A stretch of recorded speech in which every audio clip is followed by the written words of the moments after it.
Hi, welcome. Give about another 30 seconds to a minute for more folks to come in before we get started on this presentation.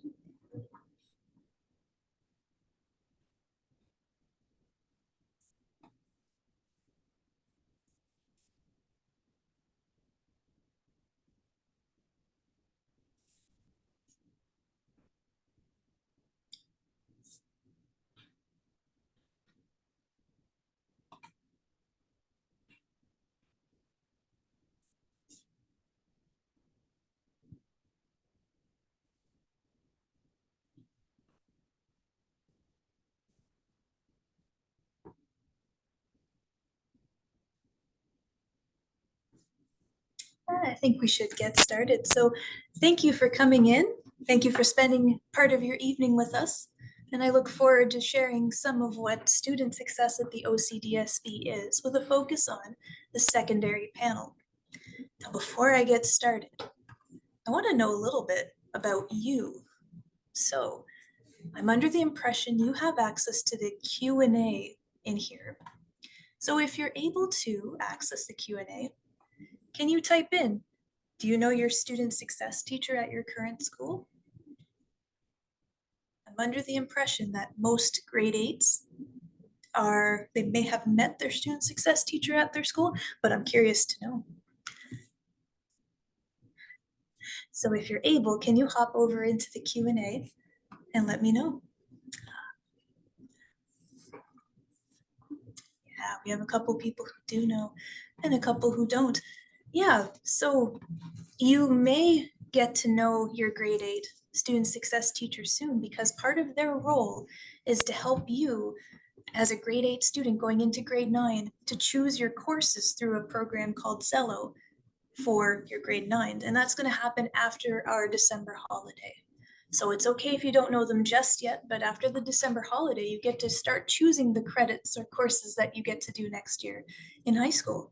So thank you very much for providing some input in the Q&A about your student success teacher at the school that you're at. For some of the schools that you're at, your student success teacher doesn't even have a classroom and they kind of float around. But most of our secondary schools at the OCDSB have a student success room. But I'm getting ahead of myself. So in the elementary world, you may have noticed that everybody's with their peers from junior kindergarten all the way up to grade 8. And then in grade 9, you are with your peers a bunch, but it starts to become credit based. How you move through secondary school starts to deal with credits. So what is a credit? So you are probably taking courses like math and science and English. Well, each of those subjects will be a credit.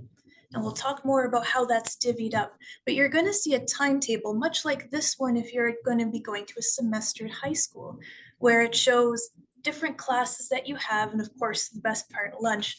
But here we have class A, B, C, and D in the first semester, the first half of the year. And then the second half of the year is another 4 classes.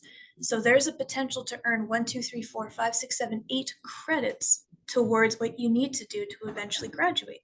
So that's how subjects are, how they work in secondary school. Now I'm showing you a schedule for a semestered school where we do 4 courses, and you see those 4 credits or 4 courses every day until February, and then you earn up to 4 credits there.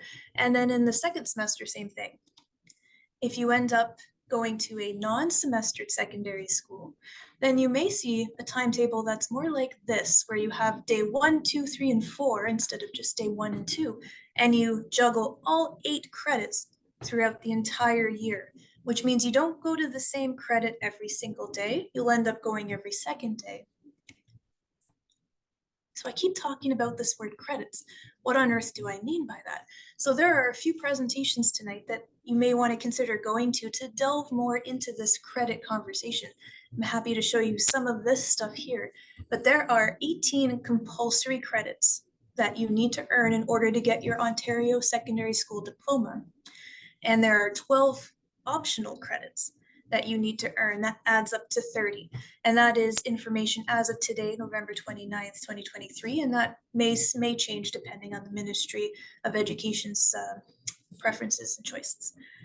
Furthermore, there are some other pieces that need to be completed, some of which are 40 hours of community involvement, the provincial literacy requirement, and that's part of EQAO, and you might hear the acronym OSSLT, or the Ontario Secondary School Literacy Test.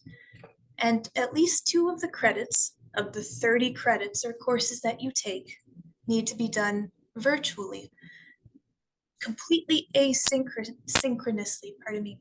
So what that means is there is a teacher kind of in the periphery, but those 2 online learning credits are ones where there isn't a teacher lecturing or talking with you. You are progressing through that material without a teacher in front of you virtually.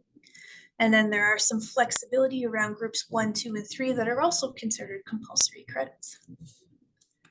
So this credit thing, there's all kinds of people to help you navigate credits as you go through secondary school. But how student success helps with credits is we may help with different ways of credit support. So throughout a semester or throughout the year, depending on your school, if a student is struggling in a credit, there are a couple of strategies that almost all schools use. So credit intervention can happen throughout the semester. So there may be points where a student success teacher or other teacher might come in and help students who are struggling with topics or the credit isn't going as well as desired. Credit rescue tends to happen near the end of a semester. And what that means is there may be some extra opportunities for students to show what they know to be able to help with earning credits. And those 2 pieces tend to happen while the student is still in those credits working towards them. The credit recovery, that tends to happen after the semester, where there's a final grade and then the grade may not be satisfactory enough and a little more work, a little more demonstration needs to be shown, and then the credit would be successful. Something that students will become very comfortable with throughout their high school career is the evidence record. So it can be done in a variety of ways, but this is from MAMA, the OCDSB's mark generation method. And what you're seeing here is from a grade 11 math course. And there's a variety of tasks that needed to be done in this grade 11 math course. And some tasks have bubbles that will count for more than 1 row, which is an overall expectation, and some were only 1. And how teachers determine marks with students is you'll look at the bubbles for each strand. So this here, quadratic functions, 3 overall expectations. This is an entire strand. So if we look at all these bubbles, they kind of coalesce, they kind of group towards a 3+. And this is generally the method done, but it's dependent on the teacher as well. But for the most part, this is how marks may be generated, where you have the bubbles, where do they coalesce most, and then the levels for your strands, and then final grade for the course. So if there is a mark where the final grade is less than 50% and it's reasonable to do a couple of tasks before moving on, then credit recovery may be a useful strategy, a helpful one, to get that credit and to keep progressing with earning those 30 credits in order to graduate. Or different, the Ontario Secondary School Certificate or the Certificate of Accomplishment have different credits counts in order to achieve those. And I encourage you to pop into some of our other presentations this evening to learn about those. Now, it's not only about credit intervention, rescue, and recovery. SSTs do really enjoy working with the students that they have in their rooms.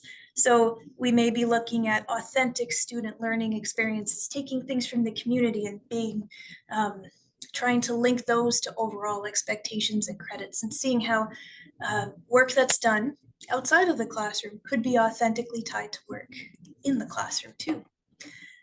Now, we provide credit support as student success teachers, so students are able to progress with their peers to a point, but also the way that they want to earn the credits for their next step in life. But we do more than that. So we help with transitions. So for those of you who don't know your grade 8 student success teacher, you will most likely meet them soon, and they're going to help transition from grade 8 to grade 9. And that looks very different depending on the school you're going to and the school you're in.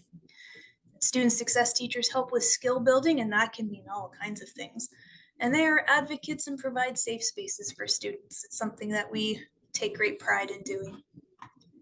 It looks different. There are over 30 student success teachers in our board, and those are lead teachers, let alone other student success teachers that are around. And each classroom looks a little different, but we all do the same kinds of supports, looking at the student, putting the student first, and seeing what we can do to help the student.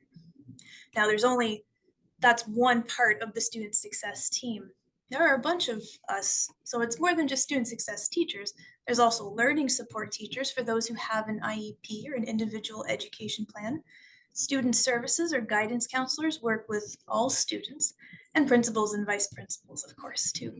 But we are all part of a school-based support team to help students as they need it.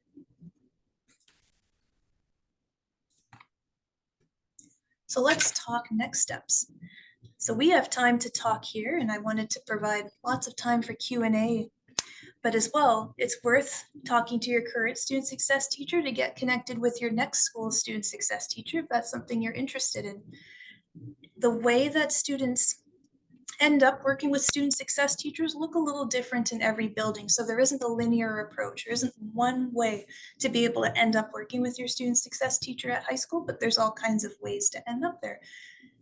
And if you want to learn more about the school you're going into, take a look at the site going to OCDSB.ca, and at the top left it shows all of the elementary and secondary schools that are available, and consider exploring the site and starting there. Now I talk really fast, so we're almost finished the presentation. So I'm hoping that if you are comfortable, I'm going to keep this Q&A open, and if you have some questions, I would love to hear them and be able to answer them for you.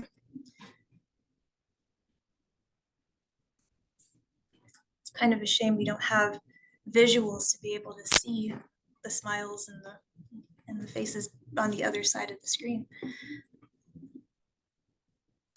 One question that comes up often is about credits. So as grade 8 students, you may not be used to the idea of credits. What does that mean? I mean, if I don't do well in math, I'm just going to keep doing math every year, right? Well, what might happen if you aren't successful with the credit is that you may have to take grade 9 math a second time to be able to consolidate those skills that you might not have yet, and then be able to move forward, for example. And that's a generally new idea for high school students, because up until grade 9, you may have received letter grades, but there wasn't a failing unless generally you weren't attending. So what that could look like on an evidence record like this is that perhaps there's very few bubbles here. So it would be very difficult to make a strand level and a final grade if there weren't very many bubbles here. That would be an example where we just, as teachers, as classroom teachers, we just can't get enough evidence of learning from students. That might mean that another attempt at that course or that credit would need to happen. Take another peek at the Q&A here. Another question that happens, or that gets asked a bunch from grade 8 to grade 9 is this exam thing. What's that all about? So when generally speaking, credits have a 70% term mark and then a 30% final mark, and those coalesce together to give you your final grade. So in this evidence record, it shows a term level of 3, and there was a midterm grade of 72%, but a term level of 3. So all of the work before the final exam period came out to a level 3. And then the summative's not indicated here at this point, but there was some kind of summative, and the final grade ended up being 76, putting both pieces together. Let's see, we got a question in the Q&A. I don't understand this table. Can you elaborate? Absolutely. So I'll keep talking more about this evidence record. So in this math class, there were all kinds of tasks that the teacher wanted to see. So Unit 1 evaluation, Unit 2, Unit 3 equated to these strands that you're seeing here. So quadratic functions was a strand. That's a bunch of topics in the math course, quadratic functions. that students needed to know. Exponential functions is another bunch of information students need to know and show, and trigonometric functions is another. There were 9 different buckets, if you will, of information that teachers needed to see that students understand. So what the teacher did in this case was had all kinds of ways for students to submit work and then show what they know. Now, it might be hard to see, but this U1 A3, this flow chart, is right here. So this student earned a level 3 in that flow chart. Unit 1 triangulation had 3 different grades on it, 4, 4, and 4 plus. And the accumulation of all of these, if you look at all those, looking at the size of the bubbles, they kind of form around 3 plus. And that's what the grade ended up being for quadratic functions here. And then exponential with all of these, same thing here, looked more like a 4 minus, and in this case, a 2 plus where these all ended up. So you may see in some classes that you get percentages only at midterm and final reporting periods, and things are kept at levels in between on purpose. And that's because the final grade turns into percentage only at report card time. So I know that's a very quick overview. I hope, Esther, that helped with this table that you're seeing here. I'm going to keep answering questions, but believe it or not, we're actually done the presentation. So it's supposed to be a 15-minute presentation, and I'm supposed to say, have a fantastic break, and then off you go to the next session. But I'll stick around and keep answering questions if you have them. So thanks for spending time with me. I'm Megan Malbuff. I'm the experiential learning lead, and I work very closely with student success teachers at the intermediate and secondary level. So thank you again, and have a great evening. Thanks, Esther.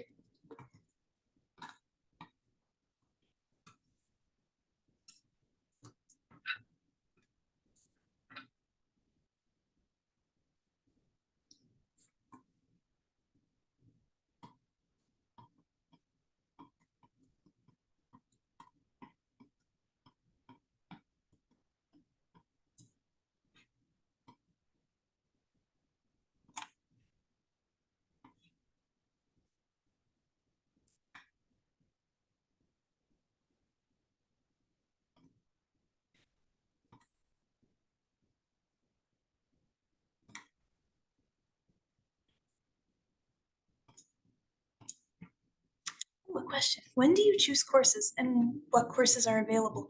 Oh, fantastic question. So when you're in grade 8, it's a little different than when you're in high school. So when you're in grade 8, you should be getting introduced to a program called Xello, Xello. And that program will have what incoming high school you're going to go to's schedules to be able to pick what kinds of courses you may want to do in grade 9. So look for the word Xello, Xello. There are a couple of specialty programs in our board where they do something different, but typically speaking, students use this Xello program to pick the courses in grade 9 that they're going to do when they're still in elementary school. Then I think it's January 15th that they start picking. So very soon after the break, of course, but pretty soon. And then there's a month or so window to be able to do that. And then at secondary school, you may use Xello again. It depends on what school you attend. We're doing our best to try to have as many schools use Xello as possible. And if that's not the case, there will be another way that you will apply. But don't worry, guidance counselors are very, very good at making sure that you don't miss out on any windows for applying to courses and making sure you get those 30 credits that you'd like to take. I hope that helps, Esther.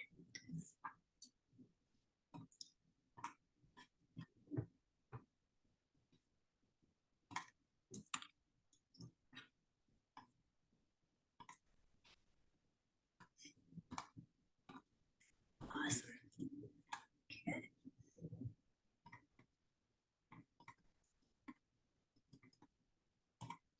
Toss this window back on. Have a good break.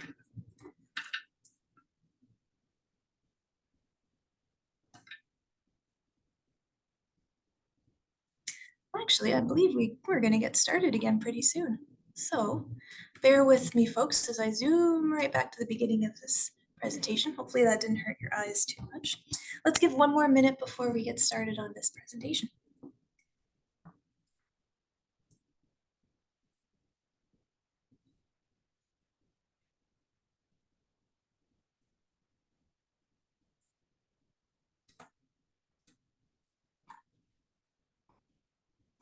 Hi, Esther. Thanks for the questions.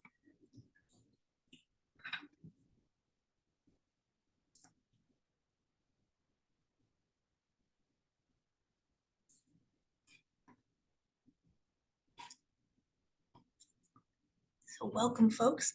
You're going to give a couple moments to have folks come on in and jump around between different sessions, and we'll get started in just a minute, probably about 30 seconds.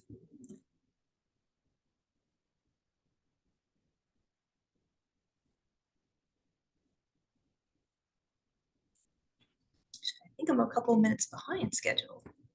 Yeah, I think I am. So you know what? Let's get started. So thank you for spending some time with us today. My name is Megan Malbuff. I'm the Student Success Lead and Experiential Learning Lead for the OCDSB, and I work very closely with student success teachers in the 7-8 as well as 9 to 12 grades. And I don't know if you see the closed caption, but it's been a little silly at times, so I hope it's not ridiculously silly. But let's get started. For a general overview of what student success at the OCDSB is all about at the secondary level. But before we get into the secondary level, I'd like some input from you. There's a Q&A available. I hope you can see it on your screen. If you're able, would you be willing to pop into your Q&A and answer this question? Do you know your student success teacher at your current school? And it is perfectly okay if the answer is no. Let me give a couple more moments for anyone else in here who's able to. Let me know. So it's possible that you haven't met them yet if you are a grade 8 student and you're in a grade 8 school, because it's not yet time to start picking courses for grade 9, but we're getting pretty close. So if you haven't met them, there could be one of two reasons why that's the case. It could be that the student success teacher has decided that classroom teachers will manage how you apply, or you'll meet them after the break, and then you'll be able to start choosing your courses, which is very exciting. Now I'm gonna bounce around between two words that mean pretty much the same thing, and I apologize if it's confusing, but it's my old brain that keeps doing this. Courses and credits. So up to this point, you've been doing all kinds of subjects in your grade 8 class, things like math, things like science.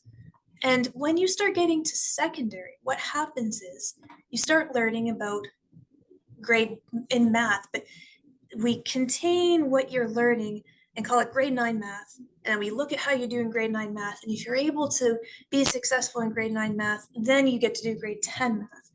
And that might be a little different than how you've learned the subject math all the way up to now. It's not, some teachers in elementary school will tell you what kind of grade 8 math you're working on, and some don't. But in high school, we're really particular about what kind of material you're learning in each class, each credit you're earning. So when you're in high school, what we're looking at here is a semestered class, a semestered setup, pardon me. So we have, this says day 1 and day 2. So you'll have these 4 classes, A, B, C, and D, that you are doing in your first semester, and of course lunch, of course, best one of the day. So A, B, C, and D are 4 potential credits you're earning in first semester. And then they change up in February, and then you get to have them again, but not the same ones, of course. You're going to do 4 different credits. So those credits will vary. In grade 9, they're somewhat consistent across all grade 9s. There is a little bit of choice and flexibility. And as you keep progressing in grades, you're going to get more choices and more preferences that you get to pick. So that's what a semestered class looks like. Pardon me, a semestered school with a semestered timetable.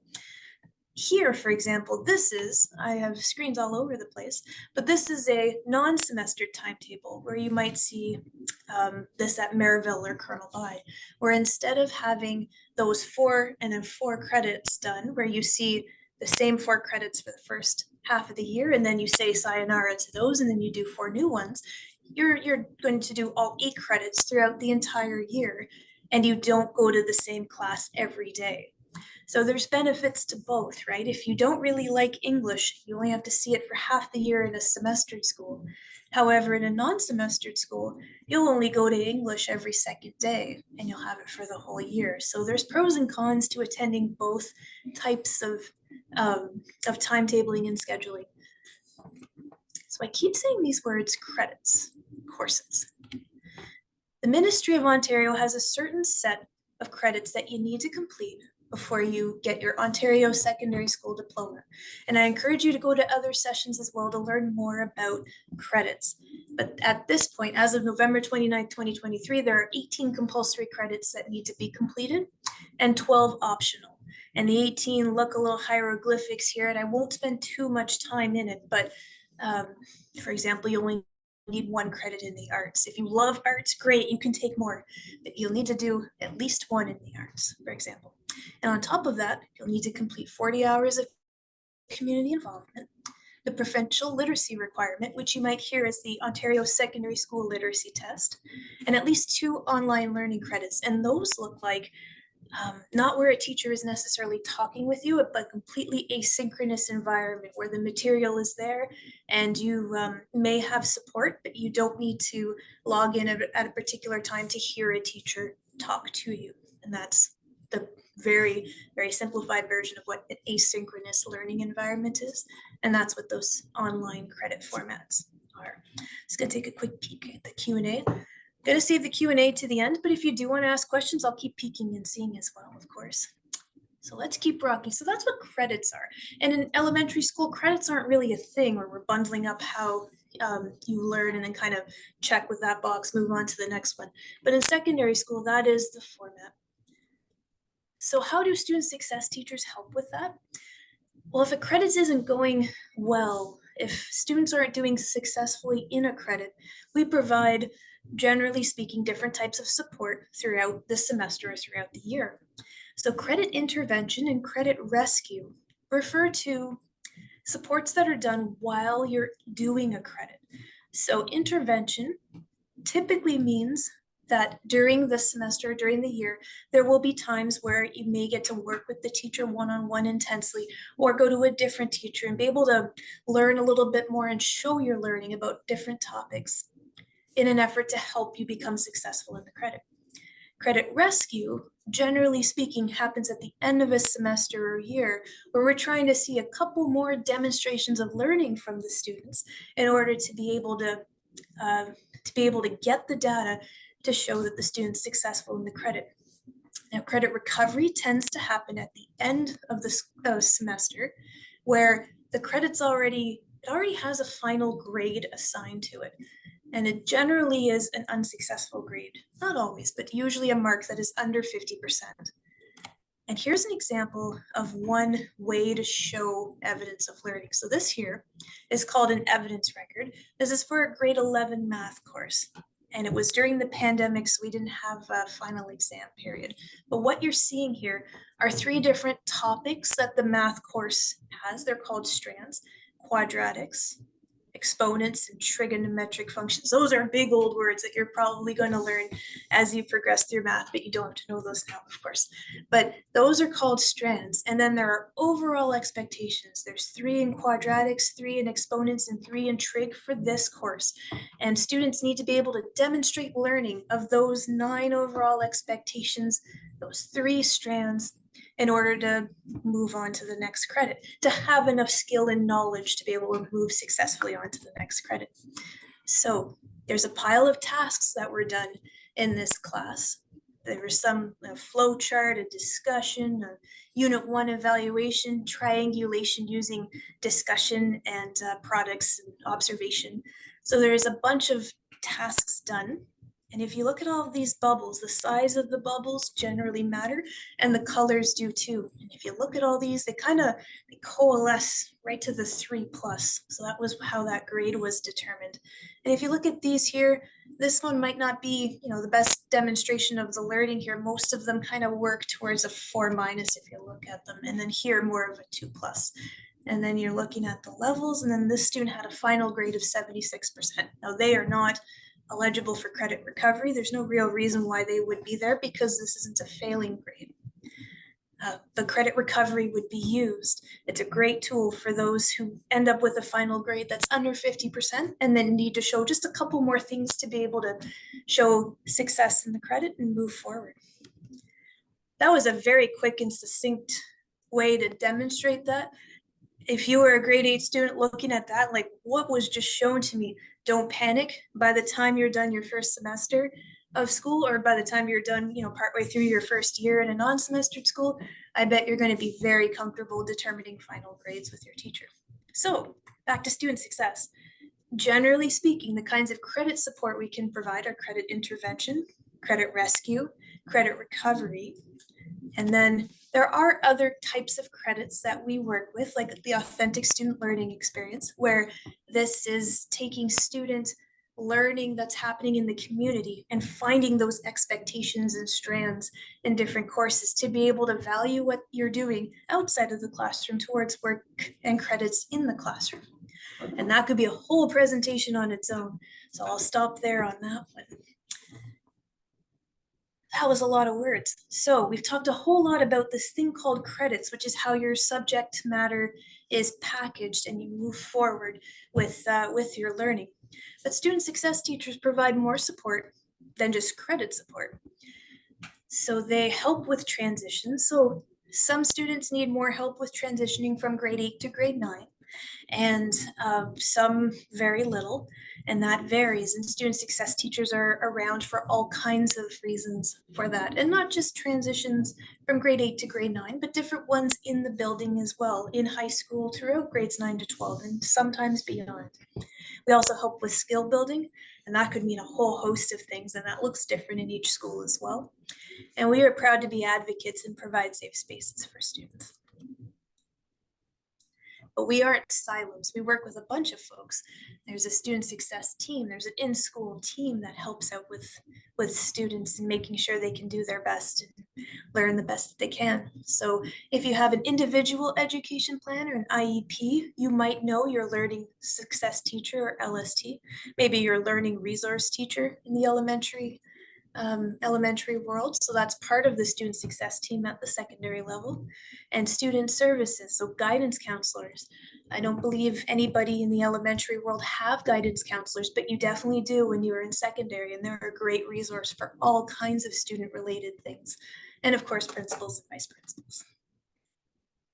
So to provide more details about the student success teacher you may see at the school you're going to, consider contacting the school you're going to. So if you go to ocdsb.ca and take a look at the top left, there's a little black button where you can explore all of the schools that we have at the OCDSB and see where you may be going, and reach out to who at the school you'd like to reach out to. Now we're at the point where I would show the break slide. I'm going to pop the Q&A here as well. And yeah, I'll show this slide as well. So technically it is time for break, but please stick around and ask questions if you'd like. Once again, my name is Megan Melbuff, and I'm the experiential learning lead, and I work very closely with all of the student success teachers in our board, and I'm very proud to do that. And yeah, so if you're sticking around, please ask a question in the Q&A. I'd be happy to help. And if you're not, have a great evening. Thank you for joining me today.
So for those of you who are still around, if you have any questions, please pop them in the Q&A. I'd be very happy to answer them.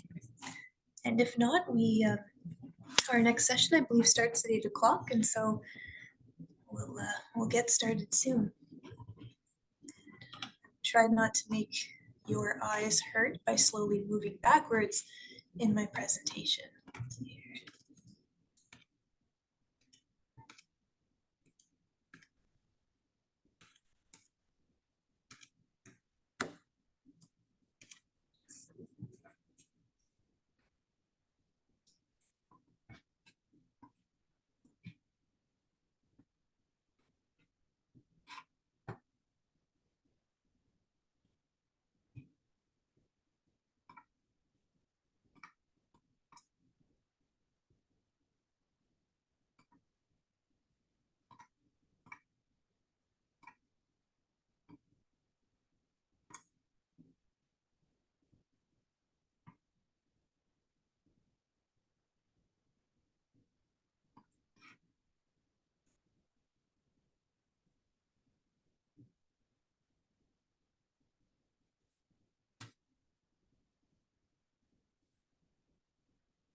Hi. So before I delve into the important and fun topic of student success at the OCDSB, we'll wait about 30 seconds or so, just in case people are enjoying other presentations and went over the break time and need to get over here. So we'll start in 30 seconds or so.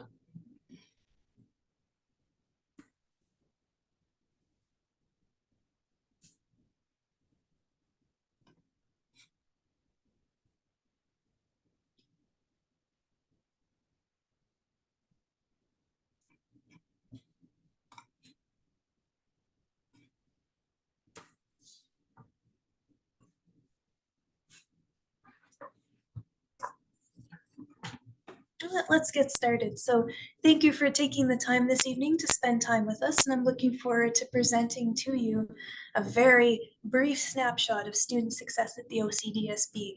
My name is Megan Malbeuf, and I'm the experiential learning lead for the OCDSB, and I work closely with the around 80 student success teachers that are at the 7 and 8 and 9 to 12 levels. Now, before I delve into any of that, there is a Q&A section in Zoom, and I'd love for you to hop on there. And I'm curious to know, especially our grade 8 students who are possibly paying attention here, do you know your student success teacher at your current school? I'm going to take a moment. Would you mind hopping into the Q&A and answering that question? Do you know your current student success teacher at your school? Got a yes so far. Got a no here too.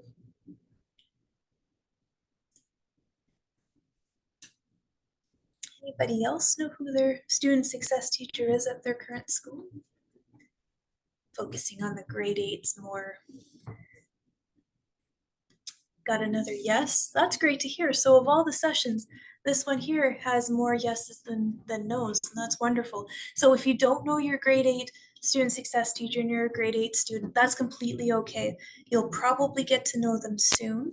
What's going to be happening in the next little while is you're going to be introduced to a program called Xello, Xello, and that program is used to choose your courses or your credits for next year in high school, grade 9. I'm getting a little bit ahead of myself, but let's talk a little bit about that. So student success teachers provide credit support and non-credit support as well. But let's talk about credit. So what is a credit? A credit is, well, up until grade 9, you've been learning math and you've been learning science and you've been learning social studies. But I don't know if your teacher has been telling you that you've been learning grade 4 social studies, for example, in grade 4. You may have just thought that that's what was happening. So up until grade 8, you are learning all of those subjects, but you learn way more about that packaging and that stamping going from one grade to another. You're going to be very aware that you're taking grade 9 math and you're taking grade 9 science. And that particular amount of science knowledge that you need to learn and demonstrate is what makes up grade 9 science. And that's what a credit in a very, very brief nutshell means. So sometimes it may take a little more time to learn the stuff that encompasses what grade 9 math is or grade 9 English. So because we do this credit system, we also have semesters and we have particular times, just like you have in grade 8, but we have more structured times to learn that knowledge and accumulate credits that way. So what you're looking at is a semestered school's timetable. It's an example of one where there are 4 classes, class A, B, C, and D, and of course lunch. And what happens at the end of the semester is that class A is some type of course credit, and same with B and C and D. So in that semester, you go every day to these 4 classes, depending on the day number. You will go at a slightly different time of day. And at the end of the semester, if you've shown enough knowledge, you will be successful in that credit. And then you'll get to take the next bunch of credit related to that subject. So if you learn everything you need to in grade 9 math, then you'll move on to grade 10 math. And in February, you switch up the 4 classes or credits that you have. If you're going to a non-semestered school, and in this situation, or in our school board, we have Maryville and we have Colonel By. We have, you do your 8, so 4 and 4 throughout the entire school year. But instead of going to gym class every single day for half the year, then you switch it up for the other half. You get to juggle all 8 and you get to go every second day. So there's pros and cons to both ways of learning credit bearing stuff. There's definitely pros and cons to both timetables that are there. If you have any questions, you can always pop them in the Q&A. We'll keep rocking here with credits. And I'm also going to be throwing the closed captioning all over the place as well as my screen. So bear with me if that makes you sick as we go. But this right here, what do you need to graduate? So as of today, November 29th, 2023, we still have 18 credits that are required for students to take and 12 optional ones. So when you are choosing courses in grade 9, you'll have a little bit of flexibility into what kinds of subjects, kinds of credits you want to take in grade 9, and then which ones you want to take in grade 10 and 11 and 12, and that's very exciting. Excuse me. And then the kinds of credits that you are accumulating need to satisfy these criteria. And this might be a little bit yikes at the moment, but you'll become well versed in this as you go through high school, I assure you of that. You'll have to take English, 4 credits of English and 3 credits of math and 2 in science. Those are the compulsory ones. And then optional is what it sounds like. There isn't criteria to satisfy those. In addition, you'll need to complete 40 hours of community involvement, the provincial literacy requirement, which you may know as the Ontario Secondary School Literacy Test. If you don't know that yet, you will. That happens in grade 10. And then at least 2 online learning credits. And what those mean is they can be compulsory credits or they can be optional, but they're done in something called an asynchronous environment, where there isn't a teacher talking to you like I'm doing right now. The material's there and the teacher may be able to help you, but you don't hop in to classes at a particular time to have that direct instruction. The material's there and you're learning it synchronously, pardon me. So that's what credits are all about. So since we're in a credit-bearing system, student success teachers provide credit support, and it can happen during that semester or that school year or at the end. So when it's 3 words you may hear with credit support is credit intervention and rescue, credit recovery. Those are the 3: credit intervention, credit rescue, credit recovery. Credit intervention, generally speaking, are times during the semester or school year where students may be asked to show just a little more demonstration of knowledge, just a little bit more, just to make sure that you're on track to get that particular credit. And that can have a bunch of different looks. Credit rescue, generally speaking, happens before a semester finishes. If there's just not enough shown, the student's just not quite there yet. Wait, there's a couple of extra opportunities just to see, there, that's the stuff. I'm seeing that you understand this now. Let's keep going. And credit recovery occurs once a semester, or in non-semester, the school year ends. Typically, but not always, the grade is a failing grade, meaning it's under 50% that the student has demonstrated knowledge on. And then there are next steps that are taken in order to earn that credit, a couple of other strategies. And we can't talk about credit recovery with talking a little bit about how credits are earned. So teachers will show different ways on how students have earned their credits, but what you're seeing here is an example of an evidence record. Our school board uses something called MAMA, and not everybody uses it. It depends on the teacher and the subject, but what you're seeing here is one for a grade 11 math course. And there's 3 general strands or big topics that you need to learn about in grade 11 math in this one: quadratics, exponents, and trigonometric functions. Now those are some big words. Don't worry about them if you don't know what that means now. If you're taking grade 11 math, it's possible you'll learn these words, not to worry. And then, so we have these big strands: quadratics, exponents, trig, and then in there are other overall expectations, bigger picture ideas, topics that teachers are looking for, that students are showing competency in, to be able to have those skills to be able to progress to the next level of math.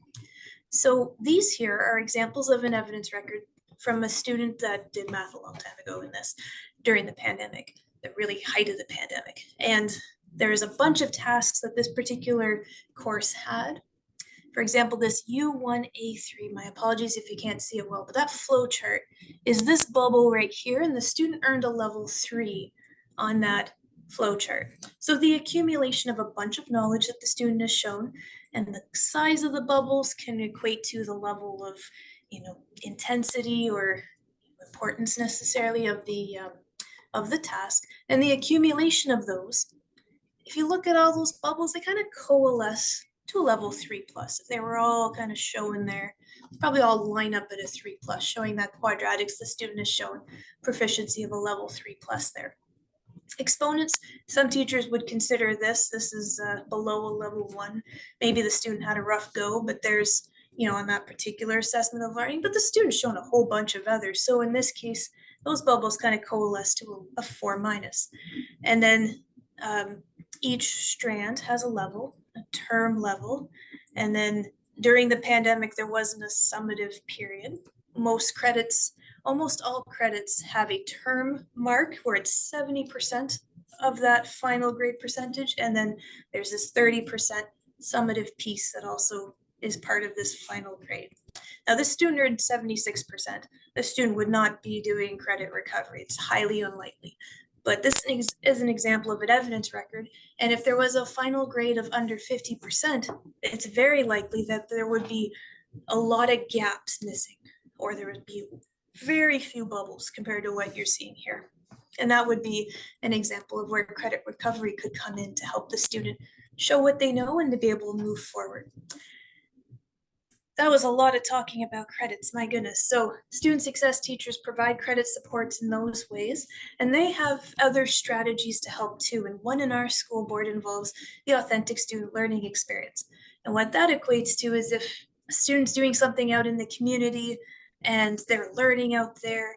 Um, Sometimes student success teachers are able to take that learning and find curriculum where that, where that demonstrates knowledge, and then able to connect out learning that's happening outside the classroom to stuff that's inside the classroom, which is an exciting experience for all. So a lot of talk about credit supports, but student success teachers do way more than just credit support. So for those of you who know your grade 8 student success teacher in your school, they may be helping you with transitioning from grade 8 to grade 9, because that can be that can be kind of scary. So they're around to support in all kinds of ways. And if you don't know them yet, that's okay too, because some schools are deciding the classroom, there might be 1,000 grade 8 students in a building and only one student success teacher, and that would be a lot to spread around to 1,000 students. So it depends on the school that you're in right now and how many grade 8 students there are versus that student success support. You may see the transitions happening now, and you may see that when you are in secondary school. And secondary student success teachers help with all kinds of skill building. We're pretty proud to be advocates for our students and provide a safe space for them. And we don't work in silos. There's a student success team that is around to help students as they need them. Of course, there's principals and vice principals, and student services is what the department is that guidance counselors are part of. And guidance counselors are fantastic resources for all kinds of things high school related. They're the ones who will help you in grades 9, 10, and 11 choose your courses for the next year. And they'll be ones that will help you out when you are applying to any post-secondary or exploring the other end when you're in grade 12 or more and you're planning to get out of high school and start the next chapter of your life. And if you have something called an individual education plan or an IEP, learning support teachers are part of that equation, and then student success teachers are around too. So this was a very general snapshot of what student success teachers do, but I'm not doing it enough justice by that base level. So if you'd like to learn more about student success at the secondary level, you could find your current school student success teacher, and you could also explore your future school and find out who they are there. You can go to OCDSB.ca, there's a little black bar, and you can click on there and explore all kinds of schools. And we are almost at the end of the presentation. I'm supposed to stop talking at 8:15 and then have you have time to mosey on to your your next presentation. However, some people have stuck around to ask other questions, so please hop into the Q&A if you'd like and ask whatever you'd like, and I'd be very happy to answer them. If you don't have any questions, well, thank you very much for being around and spending time with me learning about student success. And I hope you have a great rest of your evening.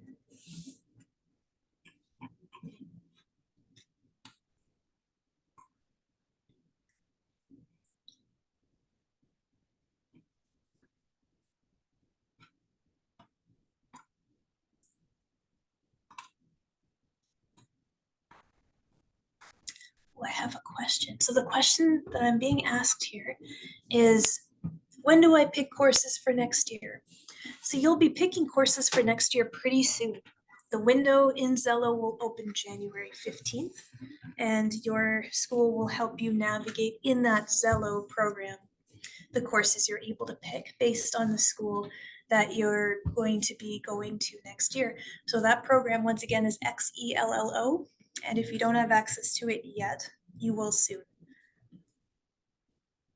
That's part of the role of student success, is to help make that happen. Good question.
So for those of you who are here, hopefully I don't hurt your eyes by getting backwards in my presentation. There we go.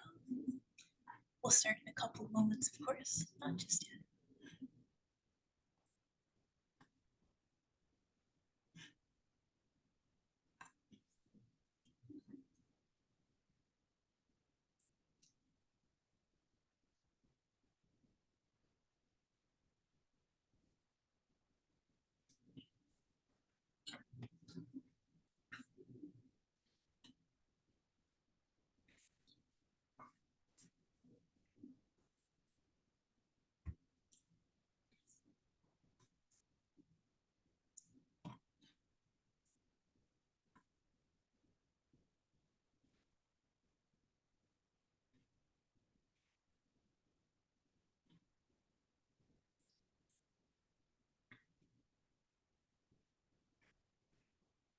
Hi everyone.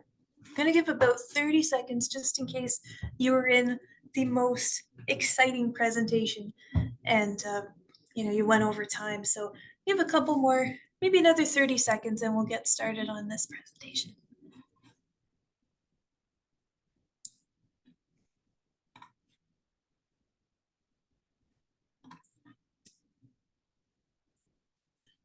I got a question before we even started. This is a new one for me. I love it. Is it possible to go to Harvard in Canada is the question. And the answer that I have is I'm not sure. I don't believe they have an online program to take in other locations, but I honestly don't know, Sam. So that is a great question that I hope that you can find the answer to soon. Unfortunately, I don't have that answer in this presentation, but thank you for asking. All right, let's get started with this. So my name is Megan, and I am the experiential learning lead for the OCDSB, but I also work very closely with student success teachers at both the intermediate 7-8 and the 9 to 12 grade range. So I hope to provide a very brief, but give you an idea of what student success at the OCDSB is like at the secondary level. But before we get into the secondary level, I want to know a little bit more about you. So there's a Q&A function somewhere on your screen. It'll be in a little black bar. My apologies to those of you who use Google all the time and are getting used to Zoom here. But for those of you who can find that Q&A, can you hop onto it and answer this question for me? Do you know your student success teacher at your current school? So I hope you can find the Q&A function that's around there, and I'd love to hear. Do you know your current student success teacher at your school? Oh, I have yes, 2 yeses, right on. Yes and no. Cool, okay. Yeah, I got a no here too. And it's okay if you don't know your student success teacher if you're a grade 8 student. That is completely okay. Sometimes schools have 1,000 students and only one student success teacher, and that can mean that you will have a difficult time getting to know that particular SST. I ask because student success teachers at the grade 8 level are helping out. They're helping out with you choosing your grade 9 courses. So that's part of what they do at the grade 8 level. So I wanted to know if you knew them yet or if you didn't, and it's completely okay if you don't, that you may get to know them pretty soon. So thank you for that input. That's awesome. So the difference between, actually there's several differences, of course, between elementary and secondary school, but one of them is this topic of credits or this topic of courses. So in elementary school, you may not have picked up that you were learning math and what grade of math you were learning, or you were doing social studies in gym, but whatever, it was social studies in gym. But at the secondary level, that's how we deal with, that's how we package, that's how we progress with the subject matter that we're learning. We bundle it up in something called credits. So let's talk a little bit more about that. So a credit refers to all the material that you need to learn, say in grade 9 math. And then once you've learned that stuff for grade 9 math, then you're able to move on to grade 10 math. And that's how high school packages their learning. So I want to show you a schedule. I'm also going to apologize for two things. My screen, I'm going to be flipping it all over the place. So if you're seeing that, my apologies. I also have the closed caption on, but sometimes it's absolutely silly. So hopefully it doesn't get too silly, but hopefully those help you as we go through this. So what you're looking at here is a semester timetable for day 1 and day 2. And there's class A, B, C, and D. There are 4 credits and 4 classes that a student would attend in this kind of format. And so you wouldn't have the exact same timetable every day, but you would be taking these same 4 classes. You would be doing the same 4 classes each day for the first half of the year. And then you do 4 new ones, and you would earn up to 8 credits towards this magic number of 30, which we'll talk about later. So in grade 9, you'll choose your classes or your credits, and you'll be working on 4 in the first semester, and then they'll change up in February for the other 4. Unless you're in a non-semestered school, Maryvale and Colonel By are the ones that we have in our school board. And instead of going to the same class every day, they work on all 8 credits throughout the year, and you do them every second day. So there's pros and cons to both, of course. I know that going to gym every single day, I didn't like it as much, but every second day, that would be pretty awesome. Or I wasn't a big fan of art, so not having to do it every day or only getting it done the first half of the year would have, there's pros and cons to both. And there's definitely lunch in both, so don't worry about that ever. So credits, there we go. So let's go back to this credit thing. So in order to get something called your Ontario Secondary School Diploma, you need to, as of November 29th, 2023, earn 18 compulsory credits and 12 optional.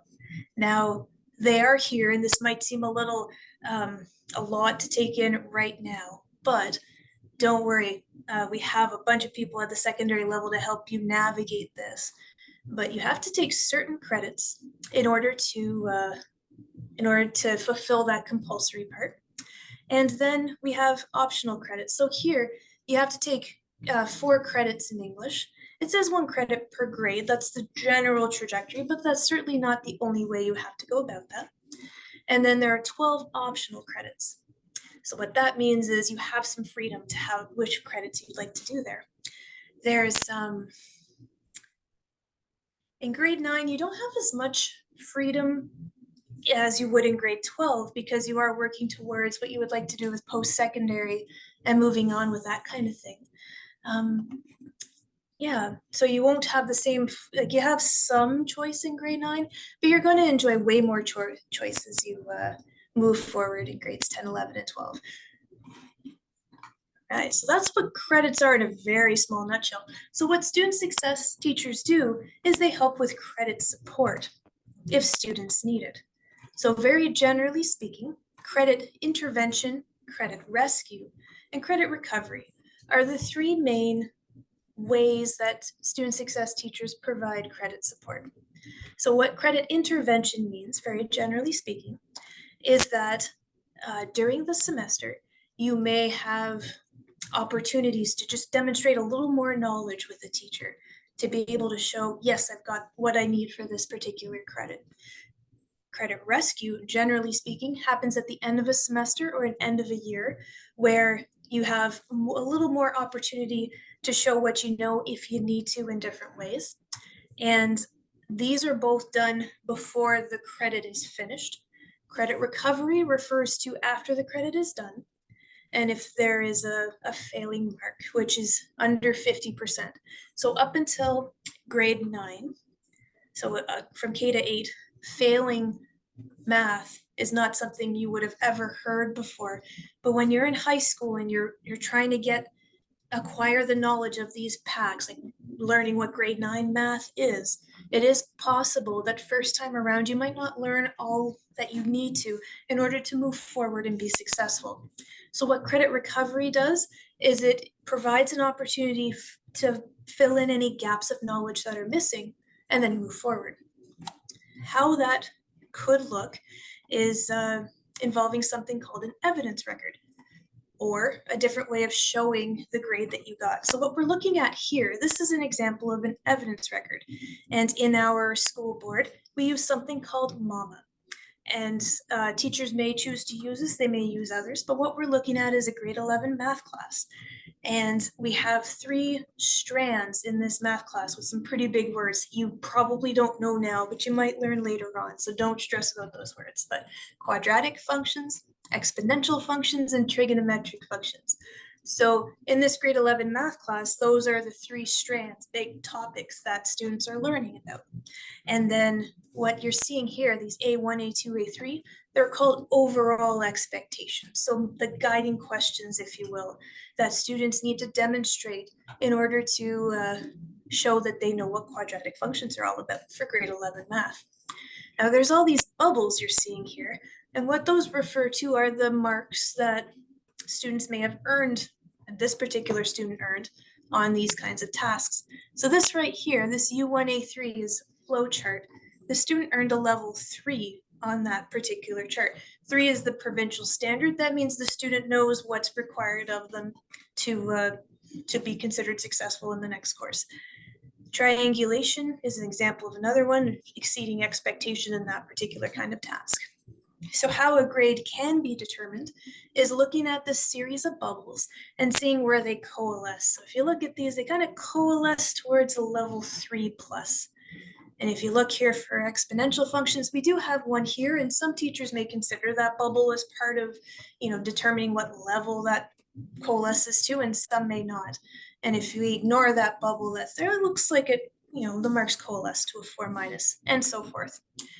Grades are determined with a term mark of 70%, so you're doing a bunch of stuff up until the end, and all that term work equates to 70% of your grade, and then 30% is related to some summative task. That's a whole lot of stuff to talk about right now.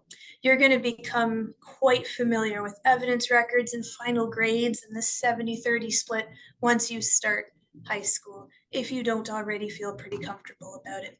So that's a very brief snapshot of an evidence record of a student who wouldn't need credit recovery support, because I don't know if you caught that in there, but there was a final grade of 76%. It is very unlikely that student would need credit recovery for any purpose. They know their grade 11 math. Now, student success teachers with credit support can also have other means of helping students with those acquiring credit strategies, like the authentic student learning experience.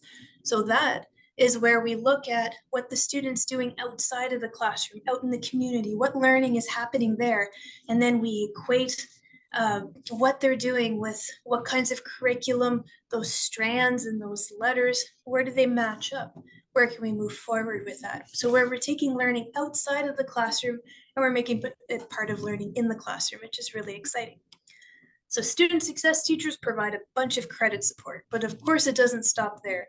We do all kinds of things that are more than credit support.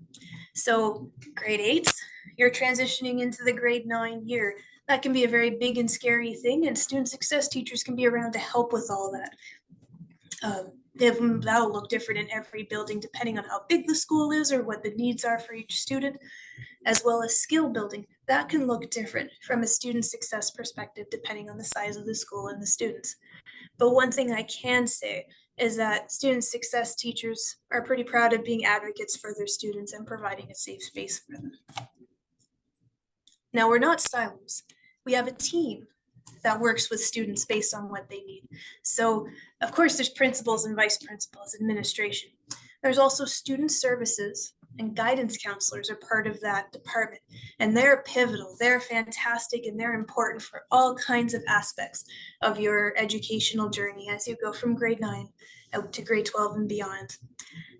They're the ones who will help you choose courses once you're in grade 9 going into grades 10, 11, and 12, and they may help you with your post-secondary applications or post-secondary plans too. Learning support, if you have an individual education plan or an IEP, you may be in contact with learning support teachers to be able to help you out with that aspect of your learning, and of course, the student success teachers. So in the tiniest nutshell possible, that is what student success at the OCDSB is, but I am not serving it justice. If you want to learn more about student success at the school that you're going to go into, try to get in contact with your school's current student success teacher and see what you can learn from them. And you could go to the school's website that you plan on going to in the future by going to ocdsb.ca, and there's a little black button at the top where you can choose all of our elementary and secondary schools and consider exploring from there. And that is it for this presentation. I'm going to take a quick peek at the Q&A. But thank you for spending time with us here, and I appreciate, let's take these questions. Oh, there's some good ones. So I got a question about no recess ? So when we were looking at the timetables, I didn't spend much time looking and showing you the times, but they didn't line up perfectly, Sam. So what that means is it went from like 8:55 to 10, and then it will show like 10:10 to the next one. So there is a recess or a break between each class as well as lunch. So don't worry about that. No stress there. Interesting question. What if your student success teacher is scary and mean? That's a great question. I'm sorry you feel that way. Perhaps talk to the classroom teacher, any of your classroom teachers you have now, and consider finding a way to talk with them if you need to. That's the best advice I have, considering we're talking about the entire board. Can I go home and back to school during lunch? That's a fantastic question. So that also depends on how far away from school you are. There are some who require a school bus ride of 40 minutes or more, and of course, it would be very difficult without driving to go back and forth. Your school will talk with you about what permissions are required in order for you to do that. So I know that's not a straightforward answer, but that's the best I've got as a board level at this time. Let's see, what else do we have?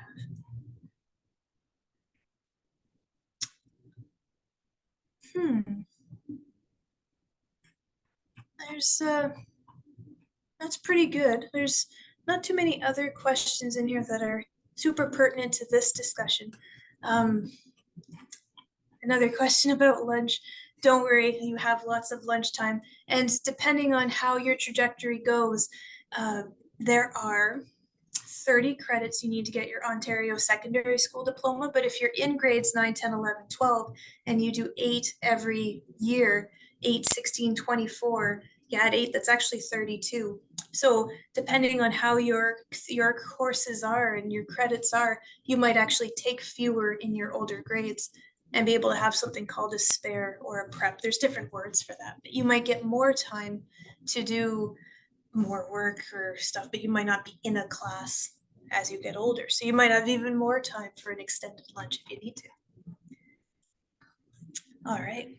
So that's it for this part. And thank you again for jumping in and spending time with me and learning more about student success at the OCDSB. I hope you have a great evening.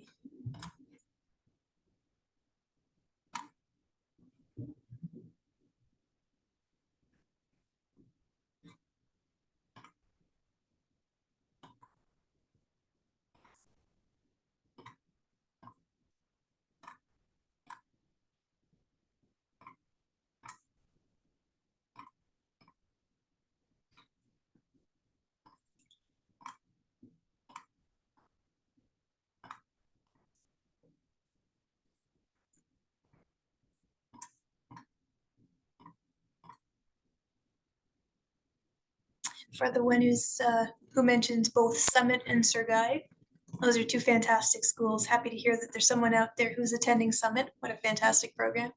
And intending to go to Sir Guy. That's fantastic news.